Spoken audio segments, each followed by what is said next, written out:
Olá, pessoal. Ainda no tema da igreja e escravidão, eu trago aqui um autor da igreja, tá? Henrique Cristiano José Matos, Caminhando pela História da Igreja. Foi publicado em Belo Horizonte pela editora O Lutador. Ele vai trazer sobre a história da igreja, eu vou destacar alguns pontos, né? Na página 83,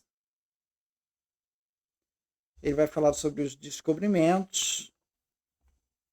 Eu vou tratar especificamente da questão da escravidão. Aqui ele vai falar da história da igreja em geral, né? Eu vou pontuar a questão da escravidão assim, mais emblemático, né? Diante dos fatos ocorridos e denunciados, o Papa já não pode manter neutralidade. Em 1537, no começo da escravidão, né, da descoberta, né, durante as navegações, Paulo III publica um importante documento, a Bula Sublimes Deus, em que defende uma evangelização respeitosa e pacífica. Quem mais se destaca na luta pela liberdade dos índios nas terras americanas, invadidas pelos espanhóis, é o Frei Bartolomeu de las Casas. Durante sua longa vida, empreende numerosas viagens à Espanha para levar pessoalmente suas queixas ao rei, solicitando uma legislação favorável aos índios.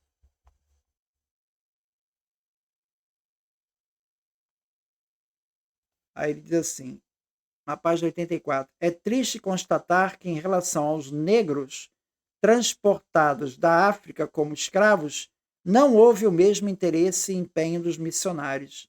Quase unanimemente se aceitava a escravidão negra como necessária e inevitável. Então, a igreja é crítica da escravidão dos negros? Não. Esse livro aqui é um livro da igreja, tá? De uma pessoa da igreja. Tá? Só está corroborando. Página 96.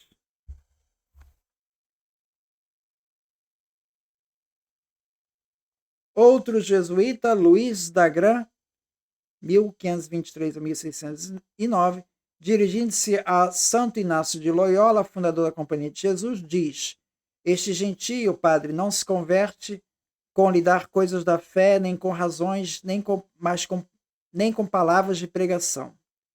E José de Anchieta, seu irmão de hábito, comenta: porque para esse gênero não há melhor pregação do que a espada e a vara de ferro. José de Anchieta, para pregar para os índios. Tá? Então tem aquele conceito de guerra justa. Né? Você vai categorizar um índio, mas aquele índio mais agressivo, que não aceita a colonização, esse é matar. Não é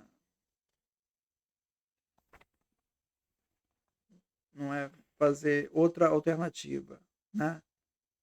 Página 98. Nesta sua política expansionista, Portugal conta com o apoio da Santa Sé, através de uma série de documentos oficiais, bulas papais, né, os papas concedem aos monarcas lusos autoridade sobre a igreja a ser implantada nas regiões descobertas.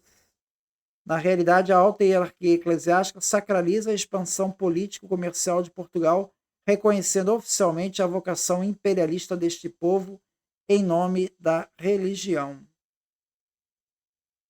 O empreendimento econômico se transformava assim numa missão de caráter tipicamente religioso. Essa sacralização da expansão do mercado lusitano transparece com bastante evidência nas bulas papais. E aí fala da Romanus Pontifex, né, de 1455. Que os livros apologéticos, né, o livro do Hutchinson, que eu analisei, ele não fala da Romanus Pontifex. Antônio Montesinos fez o seguinte sermão, segundo a versão de Las Casas. Ele diz assim, em determinada altura: esta voz, disse ele, é que todos estáis em pecado mortal, e neles viveis e morreis por causa da crueldade e tirania que usais com essas gentes inocentes. Dizei com que direito e com que justiça tendes e tão cruel e horrível servidão esses índios? Com que autoridade tendes feito tão detestáveis guerras a essas gentes? E vai por aí afora. No mesmo dia, depois desse sermão, né, todas as importantes famílias espanholas da ilha se reúnem na casa do filho de Cristóvão Colombo, Diego. O prior Pedro de Córdoba explica que foi a comunidade toda que preparou aquele sermão. Só depois é chamado Frei Montesinos, que foi o que falou propriamente dito. O vice-rei Diego Colombo pede uma retratação pública no domingo seguinte. O superior da comunidade responde que a comunidade vai refletir sobre a situação, levando em conta as críticas apresentadas. Na missa dominical da outra semana, Frei Montesinos retoma o púlpito e retoma o assunto com novos argumentos. Então veja, essa postura em defesa da liberdade dos índios, né? Mas com relação aos negros, não se nota isso. Ele fala da Sublime Deus, de 1537, que condena toda forma de escravização e defende que índios de todas as demais gentes, incluindo os africanos, ao que tudo indica, né, que estariam livres, né? Aí o texto, né, aí é que está. O que esse texto aqui vai falar?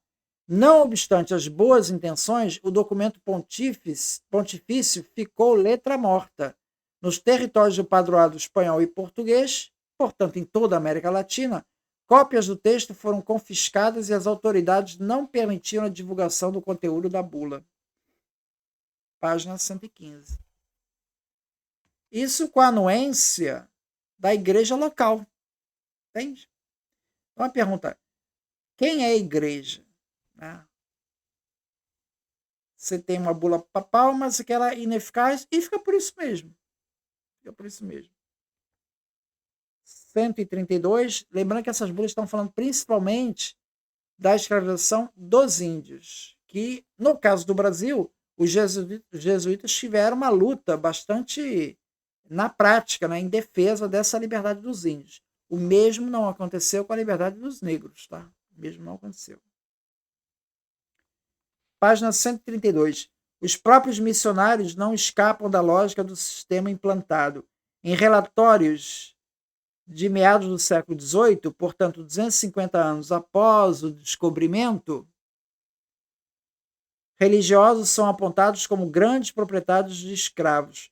Um documento de 1775 nos revela que os 97 frades carmelitas calçados de Nossa Senhora do Carmo da Bahia possuíam 34 escravos e 7 escravos na comunidade, e 93 escravos particulares.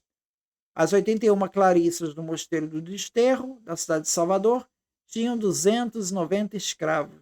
O padre Manuel de Nóbrega, provincial dos jesuítas no Brasil, escreve: parece-me que a Companhia de Jesus deve ter e adquirir justamente por meios que as constituições permitam tantos escravos quanto for possível para os nossos colégios e casas de meninos.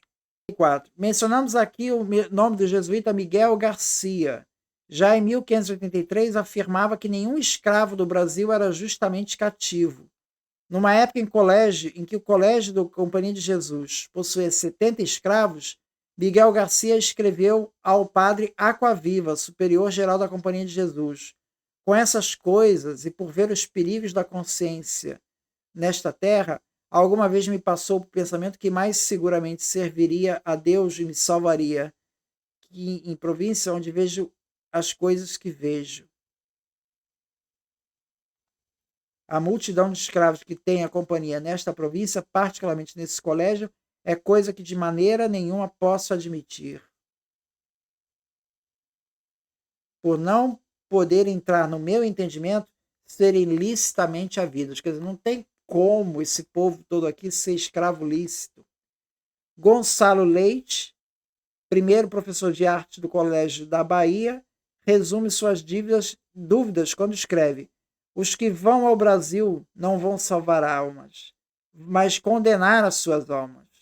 Sabe Deus quanta dor de coração isso eu escrevo, porque eu vejo os nossos padres confessarem homicidas e roubadores da liberdade.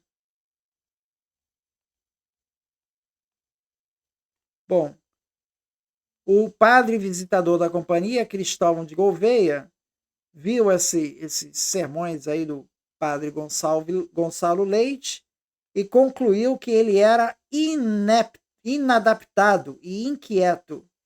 Em consequência disso, foi transferido para Portugal. Aí na página 134. Ele está citando na página 103, referência 103, que é o livro Etíope Resgatado, Manuel Rocha Ribeiro Rocha. Isso aí também está no texto do Hornet, que a gente já viu. Então, esses dois padres, Miguel Garcia e Gonçalo Leite, no século XVI, estão denunciando a escravidão pelos colégios jesuítas, né? E estão sendo mandados de volta para Portugal. Ou seja, você não pode questionar a igreja crítica. Não, quem criticar, volta para Portugal. Exemplo do Miguel Garcia e Gonçalo Leite. Tá? Outro ponto que ele trata é a questão da inculturação. Achei muito interessante aqui, ó. Que é a questão dos jesuítas quando foram pregar na China. Tá? Porque as diretrizes da nova congregação da propaganda Fide, criada em 1622 por Gregório XV como órgão coordenador da Igreja Universal para conduzir todos os homens ao conhecimento e adoração de Deus verdadeiro, respira um ar de abertura cultural. Seu primeiro secretário, Francisco Ingoli, não hesita em denunciar a mentalidade fechada e nacionalista de diversos missionários. Desenvolverá uma ação notável no sentido de conscientizar os evangelizadores da importância de se adaptar às realidades locais em todos os pontos possíveis. Então, veja, tem esse debate aí, interessante, né? Que é um debate bem atual, né? A questão da você adaptar os ritos à realidade local. Isso está aí em 1659, estão discutindo essa questão. Nós temos nessa instrução a preocupação de não destruir valores culturais próprios dos povos não europeus, respeitando sua índole específica. Infelizmente, tal orientação de inculturação não teve continuidade histórica. Esforços nesse sentido, como dos jesuítas na China, serão contestados e combatidos por missionários de tendência oposta.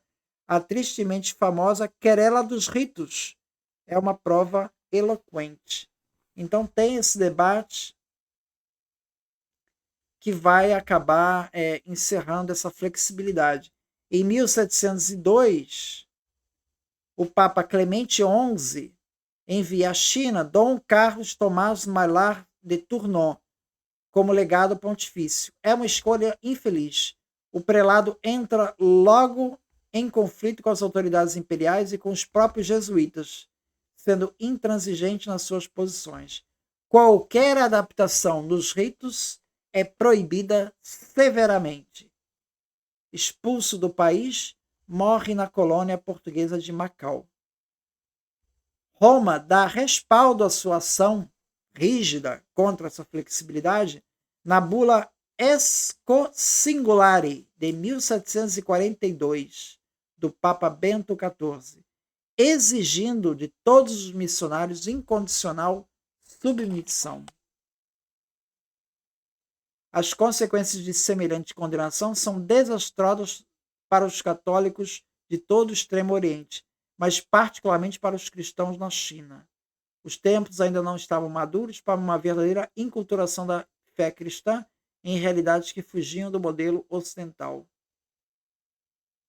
Somente em nosso tempo, e com que dificuldades, o tema da inculturação adquire grande atualidade na Igreja, revelando sua preocupação de fazer os caminhos da evangelização passarem pelo enraizamento do evangelho nas culturas, pelo respeito à autenticidade e originalidade dessas. E aí faz uma referência ao texto do Vaticano II. Você veja que tem vários fundamentalistas hoje católicos que são radicalmente contra essa flexibilidade do Vaticano II. Agora, eu queria chamar a atenção a esse texto, que realmente é do século XVIII. Tá? Estamos aqui um texto da Congregação da Propaganda Fide, de 1622. E a instrução da Propaganda Fide é de 1659. Isso é bem antes do comunismo, gente. Ô, pessoal alienado do comunismo, né? Alienado do comunismo. Tem nada a ver com o comunismo isso aqui, não. Eles estão fazendo um trabalho missionário, tá? Seguindo os passos de São Francisco Xavier, o Miguel Ruggieri e o Matheus Rizzi, tá? Que adotam os costumes locais